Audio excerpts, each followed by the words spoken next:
Franchement, ça fait toujours aussi mal de voir Asta dans cette position, mais...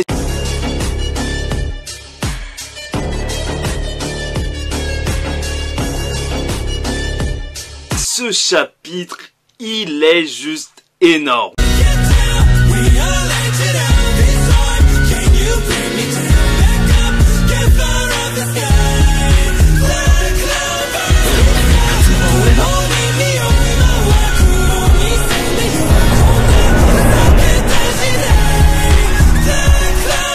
Mesdames et messieurs, on se retrouve aujourd'hui pour la review du chapitre 261 de Black Clover.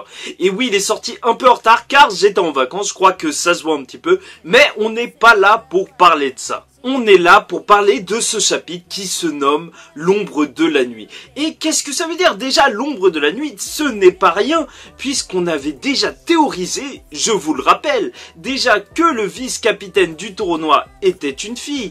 Et pour l'instant, en fait, on va voir que c'est pas forcément vrai, mais que déjà les éléments que je vous avais dit, ils étaient vrais, mais surtout que pour la théorie sur ses pouvoirs qui était une magie d'ombre, bah en fait, là je crois vraiment qu'on y est. Donc déjà ce chapitre il commence avec une page juste magnifique.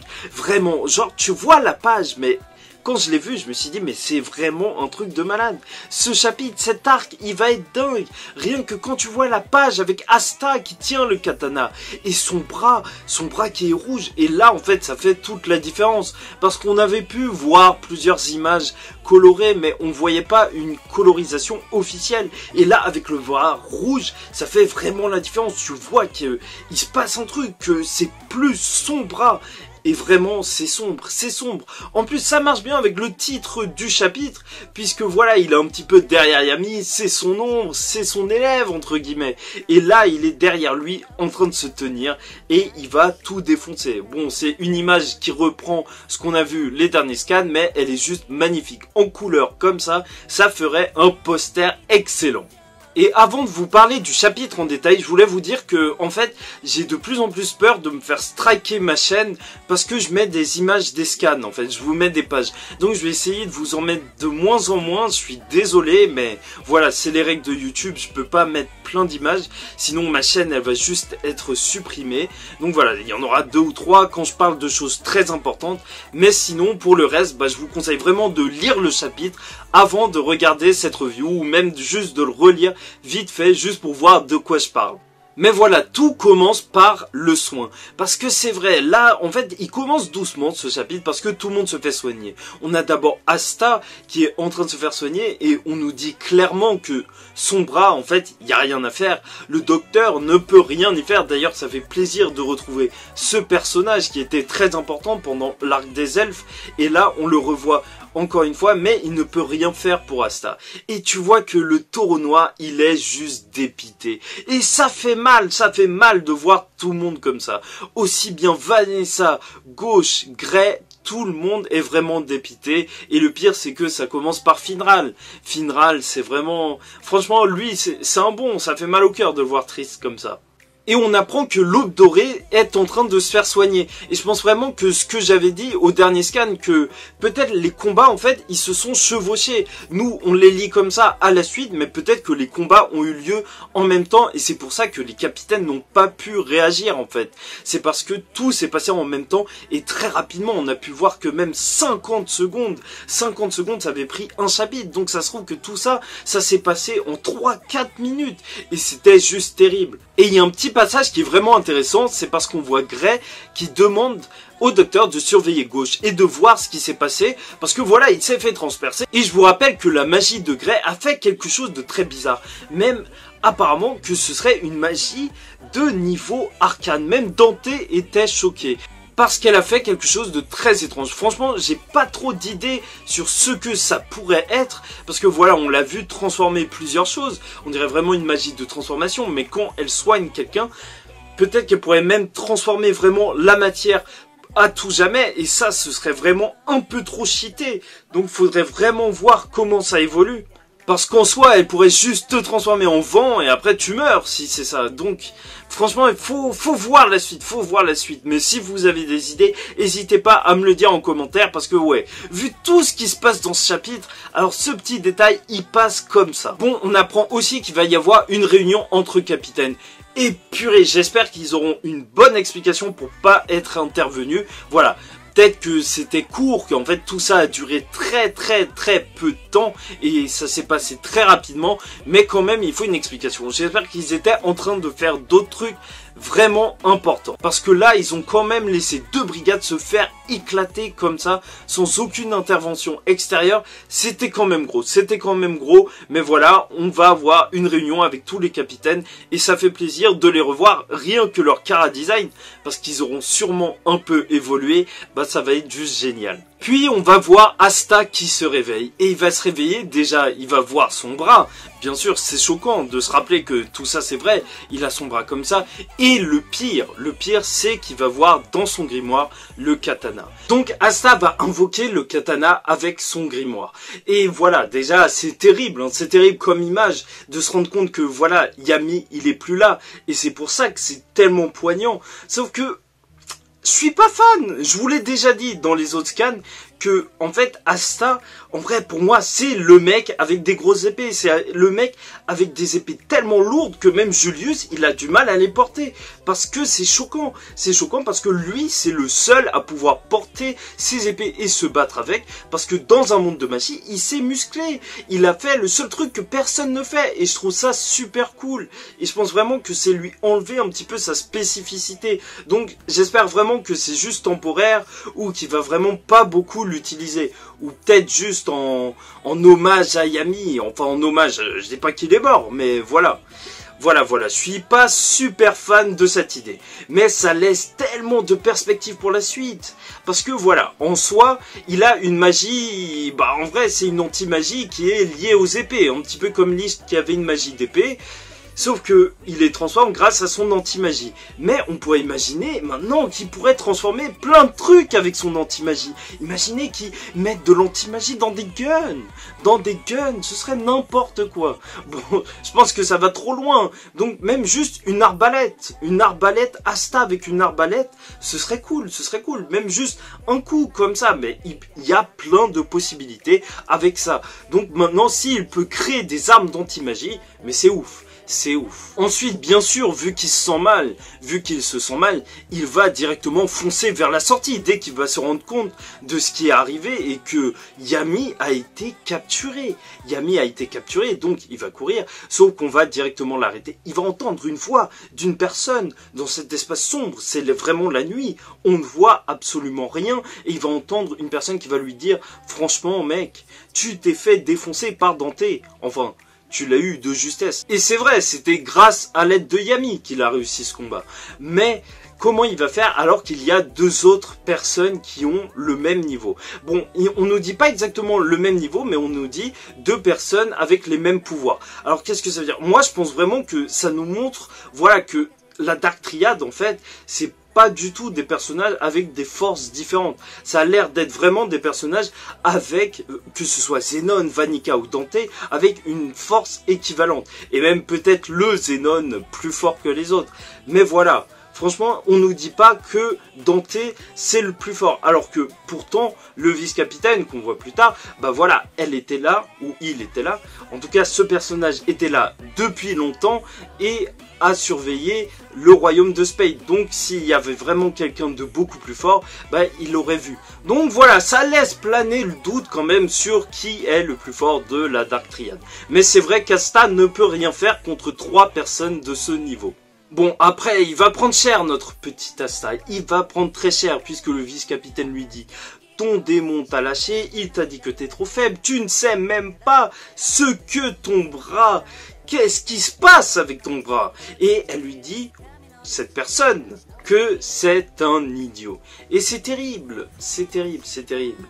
Mais Asta s'en fout, parce qu'il veut y aller. Et c'est normal, sauver Yami, mais qui ne le ferait pas? Qui ne le ferait pas? Et là, t'as un passage assez émouvant, parce qu'en fait, t'as le vice-capitaine qui va dire, bah, Asta, il sait pas que c'est le vice-capitaine, mais il va dire, ouais, et tout, de toute façon, ce mec, il est immoral, il respecte rien, et tout. Et Asta, il va se souvenir de tout ça. Il va voir que, en vrai, Yami, c'est une personne qui est mauvaise. Et, enfin, il a des côtés vraiment mauvais. Mais quand même, ça se voit que ça lui fout la rage, tu vois. On parle pas mal de Yami, et il va dégainer son arme. Mais il va tout de suite se faire plaquer. Il va tout de suite se faire plaquer et c'est impressionnant. Ok, Asta, il a sûrement pas toutes ses capacités, mais il va se faire plaquer au sol. Il va se faire plaquer au sol par plein de mains d'ombre. Alors là, si on me dit que c'est autre chose qu'une magie d'ombre, bah je sais pas. C'est obligé là, c'est obligé.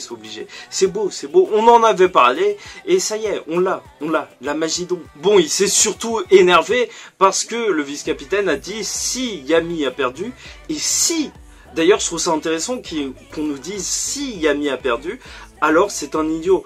Peut-être qu'il n'aurait pas perdu. Je sais pas si c'est fait exprès ce petit si. Peut-être qu'il a fait exprès de se faire capturer pour pouvoir envoyer sa position aux autres ou pour pouvoir faire quelque chose. Ou peut-être en tout cas, je pense qu'il y a quelque chose de bizarre avec ceci. Ou peut-être qu'il n'y a rien du tout, mais il faut se questionner. Franchement, Yami, j'espère qu'il aura encore un rôle à jouer parce que même s'il l'a géré, il a fait du sale durant ces derniers scans, bah je veux le revoir sur le devant de la scène ou qui joue un rôle dans la suite quand même. Et t'as donc Asta qui est au sol, qui se fait écraser par toutes ses mains, et le vice-capitaine lui dit, si toi, un humain, n'arrive pas à me battre, alors tu peux même pas sauver Yami. Et franchement, je trouve ça super intéressant, mais qu'est-ce que ça veut dire? Comment ça, si un humain comme toi, mais qu'est-ce que ça veut dire? Est-ce qu'il n'est pas humain? Est-ce qu'il n'est pas humain? Ça, c'est la grande question. C'est la grande question. Franchement, ce vice-capitaine a l'air tellement mystérieux. Et en plus, ce qui est intéressant, et ce qui laisse présager, c'est sûr, l'entraînement du vice-capitaine pour Asta. Parce que voilà, si t'as quelqu'un de possédé par un démon, t'es obligé d'entraîner Asta. Ben en fait, c'est qu'il dit, si quelqu'un ne peut pas si tu peux pas me battre, tu peux pas sauver Yami. Donc, en gros, Asta, là, dans cet arc, là, l'objectif, c'est de devenir plus fort que le vice-capitaine. Donc ça y est, on a un objectif clair.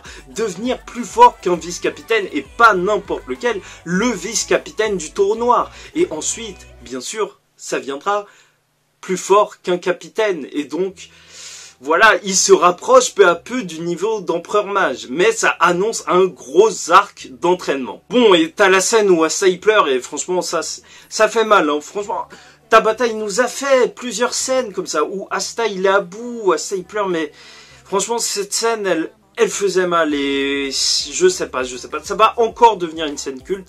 Malheureusement, un mème qu'on va utiliser encore et encore dans les vidéos, parce que voilà, nous sommes mauvais, mais en soi, il faut le reconnaître, ça fait mal. Puis, t'as cette dernière page, où tu vois Nasht, en fait, ce vice-capitaine qui, voilà, en vrai, on sait pas encore si c'est une fille ou un garçon, mais apparemment, selon les traductions, moi je m'y connais pas trop en japonais, bah ça a plus l'air d'être un garçon. Mais notre théorie, elle était pas fausse, parce que voilà, c'était quand même une silhouette ressemblante à ce qu'on avait vu dans les premiers chapitres quand Yami, il avait annoncé, en fait, qu'il y avait d'autres membres du Taureau Noir, et c'est pour ça que beaucoup de personnes pensaient que ça pouvait être une fille, parce qu'on voyait à ce moment-là, dans les premiers chapitres, une silhouette avec des cheveux longs, avec une queue de cheval, et là c'est ce qu'on retrouve exactement.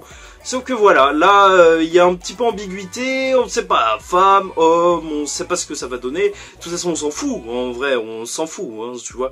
Moi, j'ai dit elle dans une autre vidéo, j'ai dit que c'était une meuf, mais c'était juste, voilà, c'était juste pour vous parler du fait que c'était une personne avec des cheveux longs et que c'était peut-être une meuf. Mais on s'en fout. Ouais, c'est vrai, on s'en fout, parce qu'il y a plus gros.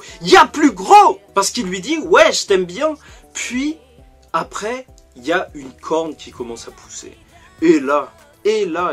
Bon, bah voilà, je vous en ai parlé avant. Quelqu'un de possédé par un démon chez le Taureau Noir. Déjà, ça veut dire beaucoup de trucs. Qu'est-ce que ça veut dire? Bah, quelqu'un possédé par un démon dans le tournoi, bah, entraînement pour Asta. Voilà, je vous en ai parlé avant, mais c'est sûr, là, il y a moyen de voir un vrai entraînement et voir Asta sortir avec un tout autre niveau, avec un niveau où il pourra contrôler son démon, ou au moins le contrôler en partie. Là, il va se passer quelque chose où Asta, il va passer à un tout autre niveau. Je dis pas qu'il sera à un niveau Dante H24, mais il y a vraiment moyen qu'il soit beaucoup plus puissant. Et ça annonce tellement dur. C'est chaud quand même, hein. On nous présente un nouveau personnage super hypant et nous, on pense qu'à Asta qui va évoluer. Comme quoi, Asta est vraiment un très bon personnage. Et vous savez, c'est quoi le pire dans tout ça? C'est que Damnatio, il va juste péter un câble. Damnatio, déjà, il avait dit, hein, Asta, c'est une pourriture. Regardez-moi ce mec qui utilise des pouvoirs de démon. Maintenant, il a un bras de démon. Et comment... Je sais pas s'il connaît l'identité du vice-capitaine, mais il va péter un câble quand il va voir ça. Il va péter un câble. Et s'il l'a accepté... D'ailleurs, c'est une grosse question, là, que tout le monde se pose. C'est que... Est-ce que, depuis quand, en fait, le vice-capitaine a un démon? Parce que voilà, on sait qu'il a infiltré le Spade Kingdom depuis longtemps. Et c'est bien, parce que ça justifie le fait de pourquoi il n'était pas là pendant l'arc des elfes. Parce que l'arc des elfes, il était super important, il y avait plein de combats. Mais voilà, peut-être, il avait une mission plus importante. Surveiller le Spade Kingdom. Mais est-ce qu'il avait un démon avant? Bah, je sais pas. Je sais pas, parce que c'est vrai que Yami, il avait pas l'air trop de connaître les pouvoirs de démon, tu vois, quand il voyait Asta. Donc, enfin, peut-être qu'il lui aurait dit, il y a le vice-capitaine qui a un démon aussi, donc peut-être que le vice-capitaine a découvert son démon, ou a fait un pacte avec un démon quand il était au Spade Kingdom, et ça expliquerait pourquoi même il n'y a pas eu d'autres problèmes comme ça avec Damnatio Kira, parce que lui, il aurait juste pété un câble en voyant ça. C'est pour ça que je pense qu'il y a vraiment moyen qu'il ait découvert, qu'il ait fait un pacte à ce moment-là. Et d'ailleurs, là, je vais vous parler d'un truc qui est un petit peu sombre, hein, un truc un peu sombre. C'est qu'il y a une dernière page en plus de la 15e page. Parce qu'il s'est passé un truc bizarre cette semaine. Je sais pas pourquoi, mais il y a eu plein de sites en fait qui ont montré, voilà, le scan normal, mais les premières images qui étaient très moches, très floues, bah elles montraient une image en plus dans le scan. Et normalement c'est vraiment des images véridiques. Donc je sais pas, peut-être que là dans les prochains jours ils vont la remettre en propre et qu'il manquait juste une page sur les scans, voilà, qui étaient sortis pour nous en France. Mais en tout cas voilà, t'as une page où tu vois ces personnages avec un grimoire et avec un truc, un porte-grimoire. Moi je crois que c'est un porte-grimoire. Il y a des gens qui pensent carrément que ce personnage a 2 grimoires. Déjà, franchement, quelqu'un qui a un démon dans le taureau noir, ça suffit. Niveau vice-capitaine avec un démon, ça suffit. Pas besoin d'un 2e grimoire. Mais pourquoi pas si vous voulez. En tout cas, je vous en aurais parlé. Mais voilà, il y a des gens qui pensent qu'il pourrait avoir 2 grimoires. Mais déjà, un, c'est très bien. Bon. Et ce qui est super intéressant, c'est le truc qu'il a sur son épaule. Parce que ce Nasht...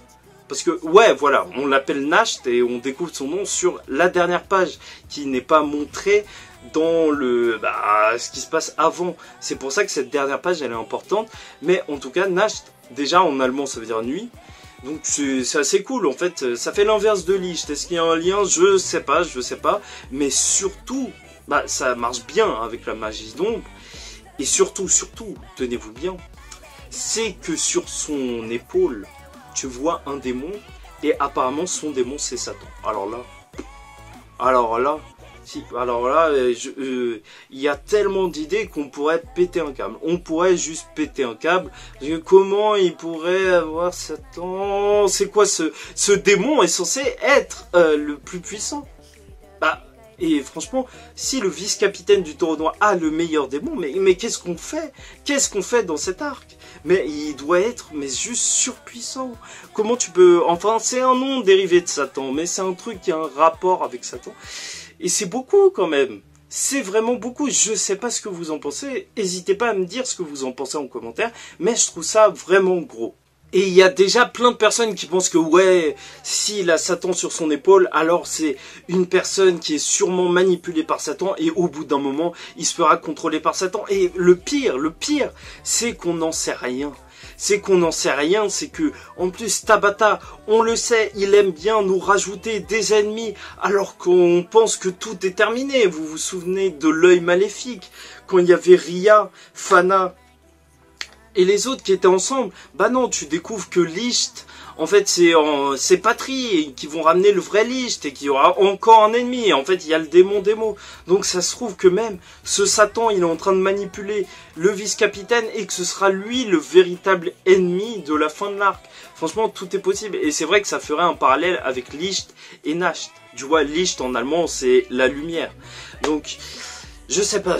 Déjà, en tout cas, on part sur un entraînement qui s'annonce vraiment très très lourd et ça fait plaisir. Une réunion de capitaines, peut-être revoir Yuno et Asta qui vont se revoir après leur défaite et même Noël. Et rien que ça va être du lourd. D'ailleurs, le caractère de Nacht, il a l'air plutôt sale. Hein. Je pense que le reste du taureau noir, ils vont avoir un peu de mal, surtout... de voir que Yami n'est plus là et que cette personne reprend les rênes. Déjà, vu comment il parle et tout, ça va créer des tensions et je pense que ça va être vraiment intéressant de voir ça au sein du taureau noir. Parce que le taureau noir, pour eux, Yami, c'est leur daron, tu vois. Ils le respectent et tout. Voir quelqu'un d'autre les remplacer... ça va être chaud, ça va être chaud. Bon, j'espère que vous avez apprécié la review de cette semaine qui est toujours beaucoup trop longue. En tout cas, pour moi, c'était un plaisir de vous la faire. N'hésitez pas à vous abonner, à liker, à commenter. Je suis désolé, j'arrive plus à commenter, à répondre à vos commentaires. Donc, je crois que je vais passer sur un mode... les commentaires, je peux pas répondre à tout. Je vais en lire quelques-uns et quand j'ai la foi, je vais réussir à commenter, à vous répondre. Mais voilà. En tout cas, vous inquiétez pas, genre je passe tout le temps. Dès que j'ai du temps libre, je fonce sur les commentaires, je les regarde, j'essaye d'y répondre. Mais je peux pas tout faire. En tout cas, ça fait plaisir parce que ça veut dire que la communauté s'agrandit. Franchement, la team Black Clover, elle est là. Et ça fait tellement plaisir de nous voir rassemblés autour de ça, autour d'une même passion. C'est pour ça que j'espère que ça va jamais s'arrêter et que ça va continuer de plus en plus. Et n'hésitez pas à ramener des gens. Je parle même pas juste sur ma chaîne. Hein. Je vous dis, mais lancez-les sur Black Clover. Black Clover, c'est puissant. Allez, ciao tout le monde. Paix sur vous. On se retrouve la semaine prochaine pour le prochain scan. Allez, ciao.